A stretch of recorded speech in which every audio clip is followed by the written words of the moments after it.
জীবনে অনেক সময় আমরা সমস্যার জালে এমনভাবে জড়িয়ে পড়ি যে আমরা বুঝতেই পারি না যে আমাদের কি করা উচিত, কার সাহায্য চাইবো, কার সাথে দেখা করব বুঝতেই পারি না। অনেক সময় এমন হয় যে সমস্যা আমাদের থেকে শুরু হয় না, অন্য কারোর থেকে শুরু হয়। অনেক সময় এই সময় এমন খেলা খেলে যে আপনি সেই সমস্যায় ফেঁসে যান। কিন্তু সমস্যা যেখান থেকেই শুরু হোক না কেন, সেই সমস্যার সমাধান আপনাকে করতেই হবে। অনেক সময় মানুষ এমন বলেন, আমার অতীত এত বাজে, সেটা শুধরে কি হবে। এই ভুলটাই তারা করে বসেন। দেখুন, আগে যা হয়ে গেছে, যা শুধুই অতীত, যা সত্য তা কখনো বদলানো যাবে না। কিন্তু এটাও সত্যি যে এখন থেকে সামনের যে পথ, সেটাও আপনার হাতে রয়েছে। আপনি একে ভালোও বানাতে পারেন, খারাপও বানাতে পারেন। তাই আপনার এটা শুধরে নেওয়াই উচিত। কারণ মানুষ আসলে তার নিজের অতীতকে নয়, তার বর্তমানকে প্রভাবিত করতে পারে। এই বর্তমানই পরবর্তীকালে অতীত হবে, যা আপনি শুধরে নিতে পারেন। তাই আপনি সেই চেষ্টাই করুন, নিরন্তর চেষ্টা করুন। ধন্যাত্মক দৃষ্টিভঙ্গি নিয়ে নিজের বুদ্ধি প্রয়োগ করুন, সাহসের সদ্ব্যবহার করুন, যাতে আপনার আগামী সময় আপনি আরো ভালো করে তুলতে পারেন। আপনার সমাপ্তি আর সমাপ্তির পথে এই যাত্রা, তাকে আপনি সুখময় করে তুলতে পারেন। তাহলে এটাই করুন আর আমার সাথে ভালোবেসে বলুন, রাধা রাধা। আমাদের এই বর্তমান আর ভবিষ্যৎকে সুন্দর করার উপায় কি? কেউ বলবেন, আজ নিরন্তর পরিশ্রম করতে থাকো, কর্ম এবং চেষ্টা করতে থাকো। তার থেকেও বেশি গুরুত্বপূর্ণ কিছু আছে, বিগত অতীতের সাথে শান্তি স্থাপনা করা। কারণ অনেক সময় আপনার এই অতীত আপনাকে সামনে অগ্রসর হতেই দেয় না। আর অতীতের এই বিতৃষ্ণা যদি আপনি ভুলতে না পারেন, তাহলে বর্তমানের এই মিষ্টি সুখ আপনি কিভাবে উপভোগ করবেন, ভবিষ্যৎকে কিভাবে সুন্দর বানাবেন? তাই এই অতীতকে ভুলে যান, এর থেকে যা শিক্ষা প্রাপ্ত করার করে নিন, আর বর্তমান এবং ভবিষ্যৎকে আরো সুন্দর করে তুলুন। আর আমার সাথে ভালোবেসে বলুন, রাধা রাধা। কথায় আছে যে নিজে করে দেখো, নিজে অভিজ্ঞতা প্রাপ্ত করো, নিজে শেখো, নিজে জানো। এতে কোনো কিছুই অনুচিত নেই। দেখুন, এমন নতুন কিছু করা যা আজ পর্যন্ত কখনো কেউ করেননি, তার থেকে যে অভিজ্ঞতা আসবে তা না শুধু আপনার জন্য বরং সবার জন্য লাভদায়ক হবে। যারা আপনাকে দেখে শিখছেন তাদেরও এতে লাভই হবে। কিন্তু সমস্যা কোথায় উৎপন্ন হয় সেটা আমি আপনাকে বলি। আমাদের জীবনকাল এতটাও বড় নয় যে প্রত্যেক কাজ করে আমরা অভিজ্ঞতা দ্বারা কিছু শিখতে পারবো। এবার ধরুন, এই যে আগুন গরম হয়, এটা জানার জন্য সংসারের প্রত্যেক মানুষকে আগুনে হাত দেওয়ার কোনো প্রয়োজন নেই। সংসারে অনেক লোক রয়েছেন, অনেক মহাপুরুষ ছিলেন, বিদ্বান লোক ছিলেন, বুদ্ধিমান লোক ছিলেন, যাদের অভিজ্ঞতা দ্বারা আমরাও শিখতে পারি। ওনাদের জীবনকে দেখে আমরাও অভিজ্ঞতা লাভ করতে পারি। যদি এটা করেন তাহলে জীবন আরও কিছুটা সরল হয়ে যাবে। নয়তো আমাদের কাছে তো বিকল্প রয়েছেই। আগুনে হাত দিয়ে দেখুন, সমুদ্রে ঝাঁপ দিয়ে দেখে নিন, অনেক বিকল্প রয়েছে। সিদ্ধান্ত আপনারই। তাই সঠিক সিদ্ধান্ত নিন আর আমার সাথে ভালোবেসে বলুন, রাধা রাধা। জীবনে যখনই আমাদের সামনে কোনো সংকট আসে, তখন আমাদের সামনে দুটো পথ খোলা থাকে।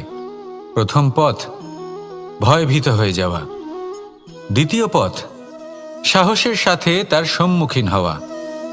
এই দুইয়ের উদ্দেশ্য সমান, লক্ষ্য হলো সমান, আত্মসুরক্ষা, জীবন রক্ষা। কিন্তু ভয়কে দুর্বল মনে করা হয় আর সাহসকে আপনার বল বলে মনে করা হয়। কারণ হলো এটাই যে ভয়, তা হলো শুধুমাত্র একটা প্রতিক্রিয়া, আর সেইখানে সাহস, এটা হলো একটা নিশ্চয়, একটা প্রতিবদ্ধতা। আর যদি সাহসের সাথে আপনি সংকটের সম্মুখীন হন, তাহলে হয়তো সেই সংকট আপনি চিরকালের মতো দমন করতে পারবেন। কারণ বিপদ যখন আসে তখন সর্বপ্রথম আমাদের দ্বন্দ্ব হয় এখানে, মনে। সেই বিপদের সম্মুখীন আমরা এখানে হই। যদি এই হৃদয়কে, এই মনকে আপনি সাহসী করে তুলতে পারেন, তাহলে তাতে কখনো ভয় আসবে না।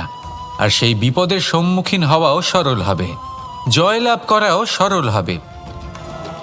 তাই নিশ্চিত রূপে সাহস হলো অধিক শ্রেষ্ঠ। জীবনে যখনই কোনো সংকট আসবে, তখনই সাহসের সাথে তার সম্মুখীন হন আর আমার সাথে ভালোবেসে বলুন, রাধা রাধা।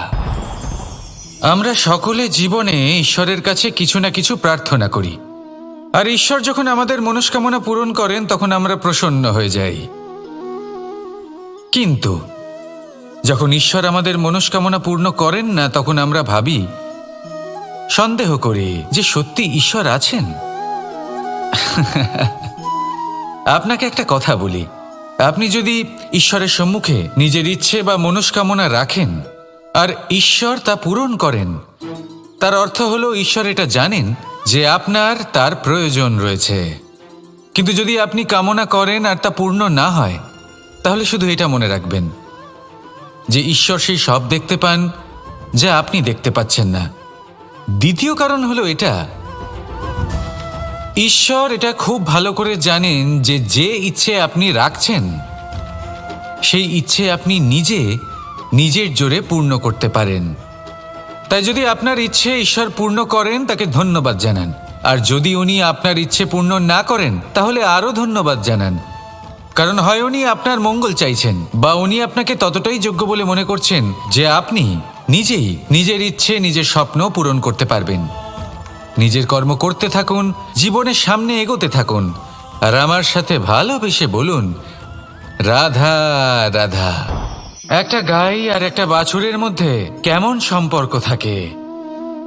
একটা গাই নিজের বাছুরকে ডাকে, আর সেই বাছুর হাজার হাজার গাইয়ের মধ্যে থেকেও নিজের মাকে চিনতে পেরে যায় আর নিজের মায়ের সাথে এসে জড়িয়ে পড়ে। আর কিছুটা ঠিক এরকমই সম্পর্ক হলো আপনার কর্ম এবং আপনার কর্মফলের মধ্যে। আপনি যেমন কর্ম করবেন, আপনার কর্ম আপনার কর্মফলকে ডাক দেবে, আর আপনার কর্মফল কোথাও না কোথাও থেকে আপনাকে খুঁজতে খুঁজতে এসে আপনার সাথে জড়িয়ে পড়বে। তাই উচিত এটাই হবে যে আপনি সৎকর্ম করুন, কারণ ঈশ্বর যদি আপনাকে আপনার ভুলের জন্য ক্ষমা করেও দেন, আপনার কর্ম কিন্তু করবে না।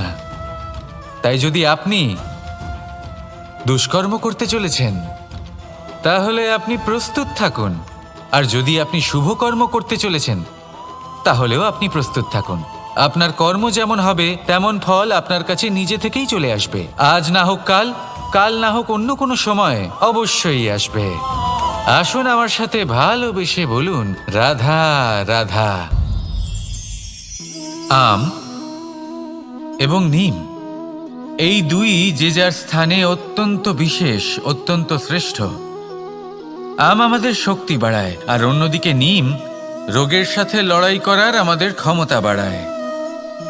এবার আম অত্যন্ত মিষ্টি হয় আর নিম অত্যন্ত তিক্ত। তাই এই কারণে কি নিমের নিরাশ হওয়া উচিত বা নিজেকে ঘৃণা করা উচিত?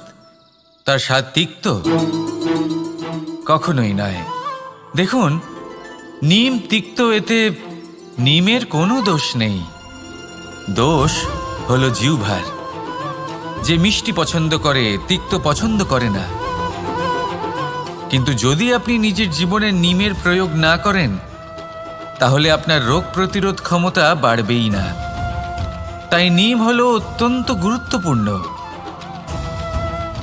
এর থেকে আপনি কি শিক্ষা পেলেন?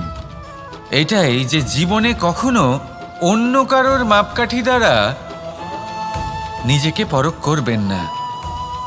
আপনার যোগ্যতা, আপনার বিশেষত্ব, আপনার গুণ, অপগুণ, এই সব কিছু আপনি নিজে বুঝে নিন, সেটাই যথেষ্ট। আসুন আর আমার সাথে ভালোবেসে বলুন, রাধা রাধা। আপনি কি কখনো কুয়ো থেকে কাউকে জল বের করতে দেখেছেন? একটা পাত্রকে দড়ি দিয়ে বাঁধা হয়, তারপর তাকে কুয়োতে ফেলা হয়, টেনে তুলতে হয়, তবেই জল পাওয়া যায়। খুব সহজ ব্যাপার।